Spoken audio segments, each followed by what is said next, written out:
pour des artistes qui sont en général imaginatifs et créatifs et même dans les situations les plus difficiles, en général, on est habitué à garder la tête haute et à être là pour tout le monde. Et là, c'est vrai qu'on est juste à plat.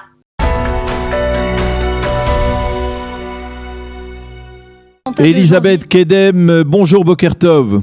Boker Tov, bonjour Daniel, bonjour Merci. à tous les auditeurs. Merci d'être avec nous ce matin. Alors je le disais tout à l'heure, beaucoup de gens ont été émus en tout cas par le cri du cœur poussé par Yizhar Cohen hier en commission Corona à la Knesset.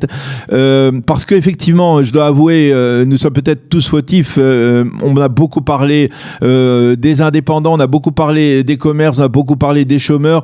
On n'a pas véritablement beaucoup parlé des artistes, des hommes des hommes et des femmes du spectacle, des gens du spectacle qui ne travaillent pas. Je me souviens qu'on s'est parlé au début de l'été, lorsque l'espoir se profilait à l'horizon d'une reprise, d'une réouverture du théâtre, du votre théâtre à Be'er-Sheva, et finalement, ça n'a été qu'un espoir très provisoire, très limité dans le temps, puisque tout de suite après, bien entendu, il y a le second confinement et naturellement l'interdiction totale de se produire.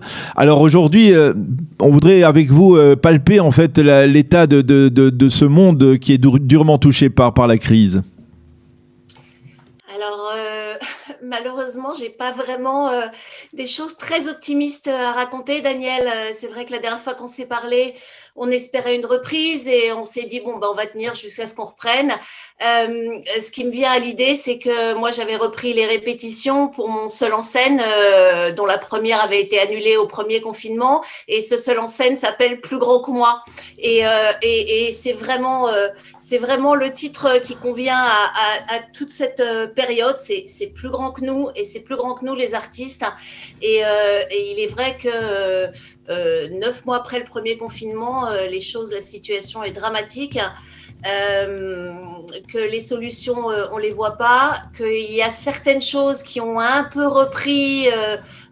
Rilly Tropper a expliqué, notre ministre de la Culture, que effectivement les tournages avaient pu reprendre, que certaines écoles de théâtre avaient pu reprendre, mais pour tous les gens qui travaillent sur scène et dans les coulisses, hein, c'est une catastrophe. Personne ne travaille et on a l'impression qu'on nous a coupé les ailes et maintenant on est en train aussi de couper notre voix parce qu'effectivement on n'a même plus de place pour c'est un peu fort de dire crier notre détresse, mais c'est vrai que pour des artistes qui sont en général imaginatifs et créatifs et même dans les situations les plus difficiles, en général, on est habitué à garder la tête haute et à être là pour tout le monde. Et là, c'est vrai qu'on est juste à plat.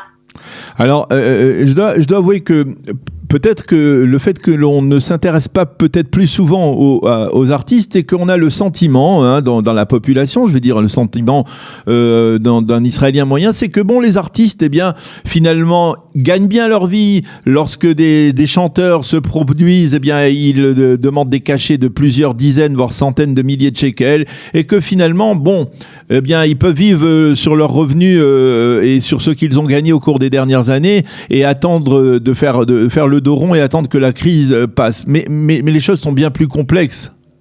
Alors, Daniel, d'abord, il ne faut pas oublier qu'ici, il n'y a pas de statut d'intermittent du spectacle comme en France. Donc, il n'y a aucune aide pour les artistes, mis à part effectivement leur travail et leur représentation et tout ce qu'ils font autour. Maintenant, il est clair qu'il y a peut-être une petite poignée d'artistes peut-être de chanteurs qui effectivement sont à même de se serrer la ceinture et d'attendre que l'ouragan passe, mais c'est une toute petite poignée et on se rend absolument pas compte qu'en attendant, tous les comédiens freelance, les musiciens freelance, tous les habilleurs, les maquilleurs, les régisseurs, toutes les personnes qui sont derrière et toutes les personnes qui sont devant, la majorité même des artistes, n'ont vraiment pas, gagnent très très difficilement leur vie.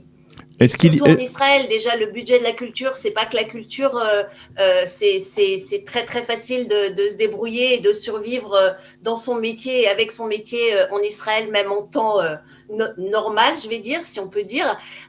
Donc là, c'est vraiment une fausse idée que les gens se font. Encore une fois, c'est une poignée de célébrités et c'est pas la réalité. Est-ce qu'il y a une forme, Elisabeth, une forme de solidarité justement entre ceux qui peuvent et ceux qui ne peuvent pas, ceux qui ont les moyens de tenir le choc et ceux qui ne peuvent pas? Est-ce que, par exemple, une sorte de fonds, de fondation s'est créée peut-être de la part des artistes qui peuvent venir en aide? Est-ce que, par exemple, ou alors même à un niveau plus restreint, lorsque des chanteurs, hein, on va dire, on va citer les grands noms de la musique israélienne comme Eyal Gohalan, comme Omer Adam, sont aujourd'hui, on va dire, de facto au chômage, est-ce que ils peuvent, par exemple, aider leur environnement, c'est-à-dire ceux qui les appuient dans la production des spectacles, les ingénieurs du son, les ingénieurs de scène, est-ce qu'il y a une forme de solidarité de ce type? Alors, Omer Adam, je pense qu'il était à Dubaï récemment. Voilà, c'est ça. Je pense qu'il a sorti un album oui. et un disque. Donc, je pense que lui, je m'inquiète pas trop. Non, je fais pas de souci pour lui, mais c'est de voir, est-ce que je parlais de solidarité? Alors, au niveau de la solidarité, alors je sais pas ce que chacun fait personnellement. Je dois dire, bien sûr qu'il y a de la solidarité, bien sûr qu'il y a des chanteurs qui se battent au quotidien pour toutes leurs équipes et les gens qui travaillent avec eux et qui sont là sur le macadam. Maintenant, il y a aussi des associations et la mairie et le syndicat des acteurs qui fait beaucoup de choses pour les artistes, mais ça ne suffit pas. C'est-à-dire que c'est une aide provisoire et une petite aide pour essayer qu'on s'en sorte autant qu'on peut, mais c'est pas une solution du tout. Et le problème c'est qu'on n'a pas de solution pour l'instant, c'est-à-dire qu'on a essayé de faire des choses en plein air, oui. On a essayé de faire des choses en ligne, mais la culture peut pas vivre comme ça. Donc effectivement, on est dans est-ce qu'il n'y a vraiment aucune solution? Est-ce que concrètement, par exemple, Yzar Cohen, au-delà de son cri de détresse hier, a proposé, il me semble, peut-être des solutions intermédiaires pour que les gens puissent reprendre un peu le travail, même si ce n'est pas devant un public, devant des salles pleines? Alors, écoute, je te dis franchement, Daniel, d'abord, il y a mon incompréhension et celle de la majorité des artistes sur une forme d'injustice qu'on ressent, parce que comment on peut avoir des avions bondés oui. avec des gens les uns sur les autres qui font 7 heures de vol enfermés à 400 dans un avion et que nous, on peut pas faire un petit spectacle avec 50 personnes, avec distanciation, avec masque et dans un théâtre. Tu vois, donc c'est très très compliqué, les centres commerciaux qui rouvrent. Pourquoi les spectacles, les commissions travaillent tout le temps avec des acteurs, avec Yzar Cohen, avec Israël 14A, avec d'autres. On travaille sur de quelle façon on pourrait rouvrir et on peut rouvrir. Après, comment rouvrir aujourd'hui, en particulier lorsque l'on est en plein hiver et que c'est difficile, quasiment impossible de se produire à l'extérieur? Oui, mais se produire à l'extérieur, ce n'est pas possible. Mais dans les théâtres, il n'y a eu aucune preuve de contamination. Quand les théâtres ont rouvert pour quelques semaines, pour 2-3 semaines, avec une place occupée, des capsules, avec des gens qui ne se croisent absolument pas. Alors comment, par rapport à des queues dans les canyonimes, dans les centres commerciaux, par rapport aux avions, il y a quelque chose qui est incompréhensible.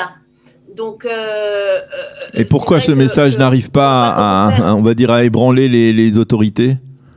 Pardon? Pourquoi ce message n'arrive pas à ébranler les autorités? Quelle est la logique?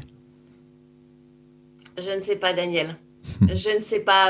Je vais répondre qu'il y a probablement des pressions politiques et économiques et que la culture, apparemment, pour l'instant, n'est pas la priorité. Clairement.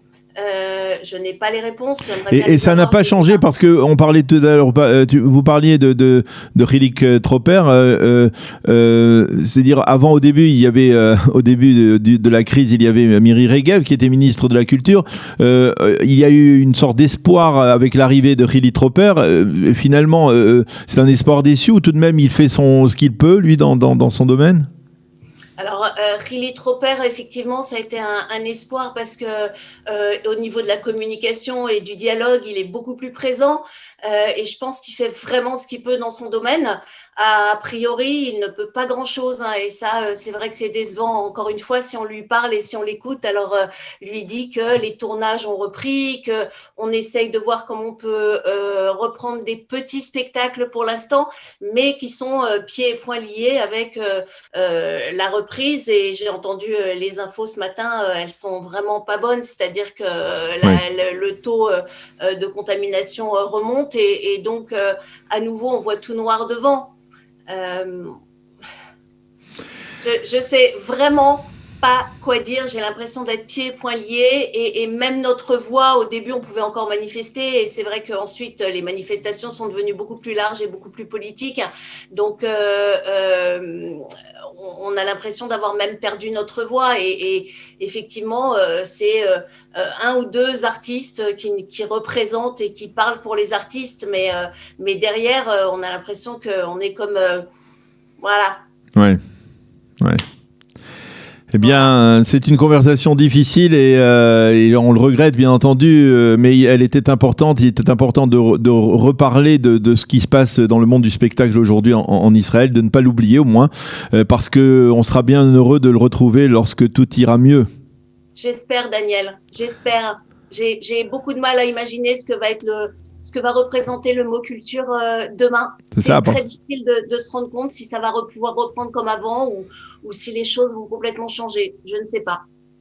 C'est-à-dire que ça, c'est une question, on aura l'occasion d'en reparler, en tout cas, au moins quand les choses iront peut-être mieux, de savoir justement la place de la culture dans une société, c'est-à-dire comment on la situe, si véritablement elle a une importance cardinale ou alors si, eh bien, on la fait plier face aux impératifs, parce que par exemple, dans les directives d'aujourd'hui, eh bien, on mentionne le fait que les manifestations sont toujours autorisées, donc comme si on ne se contaminait pas lorsque l'on manifestait, mais l'on se contaminait lorsque l'on allait voir un spectacle, une pièce de théâtre ou un film au cinéma.